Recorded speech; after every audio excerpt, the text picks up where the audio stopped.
Why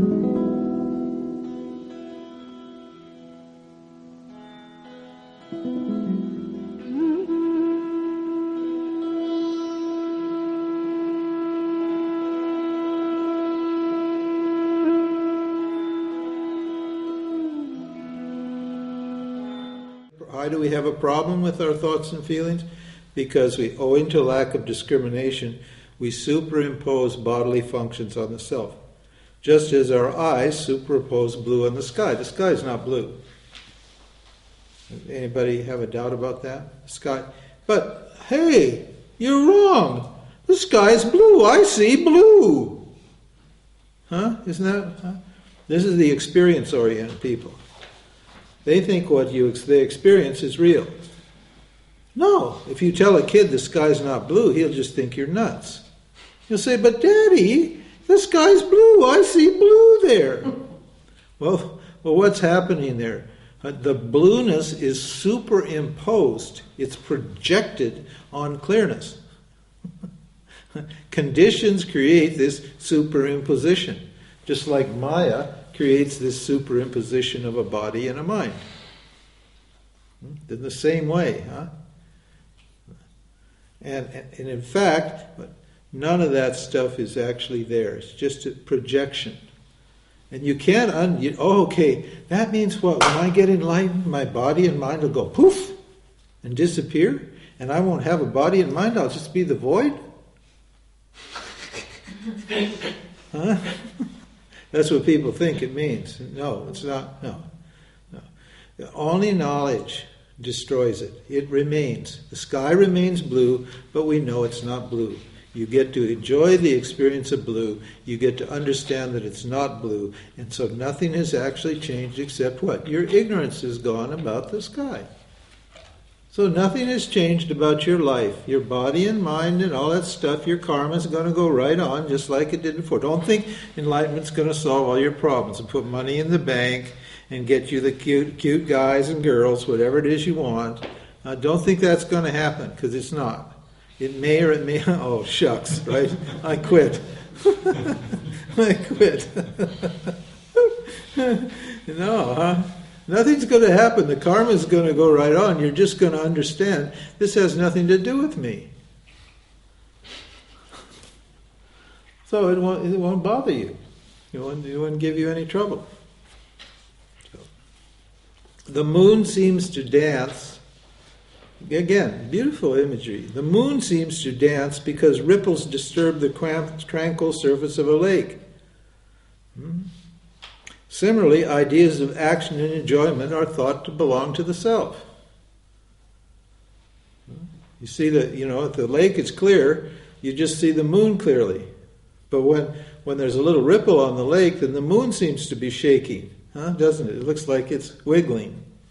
And so he says, in the same way, this idea that I'm a doer and that I'm an enjoyer, aham karta, those are just little disturbances. They're like little ripples on the surface of your mind, and they make it look like what? The self, which is still and steady, is doing and enjoying. The self is not a doer, the self is not an enjoyer. See how nicely he puts that, how beautiful, how elegant and poetic that metaphor is. Now, attachment, desire, pleasure, and pain are experienced as long as the subtle body functions. In deep sleep, they don't exist. What's the conclusion?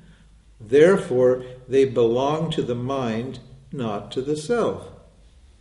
If they belong to the self, you'd feel attachment, desire, and pleasure, or pain, what? All the time, wouldn't you? But you don't experience. When you go to sleep, they're gone. Why? Because the subtle body is gone in deep sleep. The subtle body has merged back into the causal body, and that everything that belongs to the subtle body doesn't appear anymore. It's gone. So that means what? All those things that you think and feel, that you want and feel and all that stuff, that doesn't belong to you. It's not. You don't need to own that.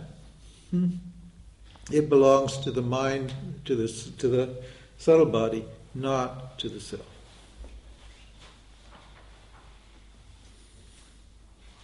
You think about it. Yeah. If they're real, if those things are real, they'll be there all the time, won't they? Real means what's always present, which you can't dismiss. Real means you can't get rid of it. There's only one thing you can't get rid of. What's that? Me. Can't get rid of me. I can get rid of everything else, but I can't get rid of me. So if those things are not there, they're not real.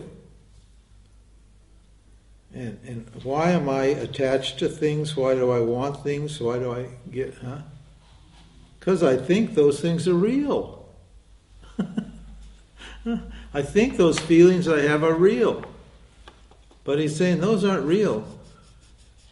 See the beauty of this? I mean, how when you understand that, all this psychological stuff clears up. See how knowledge can purify you? When you understand that, you say, that doesn't belong to me. Let that go. I'm free of that. Nice. You don't identify anymore because you know it doesn't belong to me. It belongs to my what? Upadhi. So in this case, subtle body. The upadhi here is the subtle body. Upadhi means what? Something that makes it look... I'll use an example. If I've got a green glass here, now here you got a clear glass, so you know the water's clear. So the upadhi here is not conditioning the water. But what if the glass is green? Then the water looks like it's green, doesn't it? Even though the water is clear, it looks like it's green. Because the upadhi is what? Is projecting or conditioning the substance through which it's being seen. That's an upadhi. And so the upadhi here that he's talking about is the subtle body. That's just like a glass. It's just a container, not for you. You're inside, you're the contents, you're the light, you're the water, you're the awareness, you're the light inside the mind.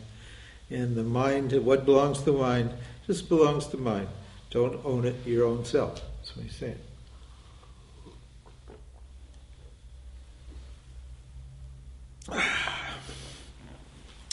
So the sun is light, fire is hot, and sugar is sweet. Those are all the dharmas of these objects. The sun, light is its dharma, it's its nature. And fire is hot, that's the nature of fire, it's heat. And the nature of sugar is sweet. The nature of the self is what? Consciousness, being, endless bliss, and purity. Purity is a bad word, but pure. It's a tricky word because it's not pure or impure. But with reference to anything in Maya, it's pure. It's the same thing like self is beautiful. It's not beautiful. Yeah, it's not beautiful. But with reference to everything in Maya, it is beautiful. Consciousness, you're conscious, isn't that right? You're conscious. So what is that? What is your consciousness? It is what exists. It's being. What exists? What makes you what you are is your consciousness. That is your existence. Your isness. You is. And the isness of any object is what? Consciousness. The isness, what is about a thought, is not the thought, it's the consciousness. That's the isness. That's what gives the thought its existence.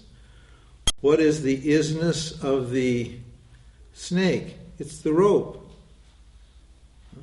What gives the snake its being is what? The rope. So the isness of any object is just what? Me, awareness. Endless bliss means what? Again, is that experiential bliss? No, it's not experiential bliss. We've already covered that topic before. not experiential bliss. It's what a feeling, it's an understanding of rock solid solidity, of rock solid authenticity, of pure confidence. It's not a he, ha, ha, ha feeling. It's just this feeling of permanence and solidity. That's what bliss means. You knowing that you don't end. Knowing that you don't begin and you don't end. And that you're adequate to deal with anything, no matter what happens. Like Arjuna has had that problem in the Gita, doesn't he? And Krishna says, fire doesn't burn it. Water doesn't wet it. Weapons do not cleave it. Don't worry about it. He's worried about killing these people. Just don't worry about it. It's all the self here. Fire doesn't burn it. Water doesn't wet it. Weapons cannot destroy it. That's when you know that about yourself, then you're confident. Doesn't mean you're it's also funny. You see in the spiritual world these people cooking up the fake bliss look. You've seen the fake bliss, the phony bliss look. They're trying to convince you that they're the self, and so they paste on this funny, smiley, smarmy look. And even when their heart is like hurting, even when they're in total pain and their eyes are lying, their eyes are full of pain and there's this big lie coming out from within, they got this funny bliss look on their face. And they're hugging you and saying how much they love you. And really they're thinking, what a jerk. Because they believe that that's enlightenment. You're going to be endlessly blissful. The best one for that was Sri Chinmoy. Did you ever see that picture of Sri Chinmoy with the fake bliss? He got he went way up, and then he made his eyes go up in here, so it looked like he was looking up here, inward. It makes it look like he's looking inward, and then that makes the smile come out. So if you look inwards, then your eyes like this.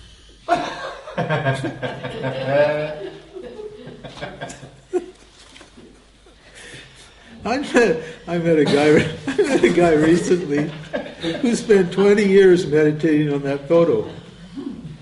That was the sadhana of all those people around Sri Chinmoy, was to have that photo on their altar and meditate on that photo, the fake bliss look. Unbelievable.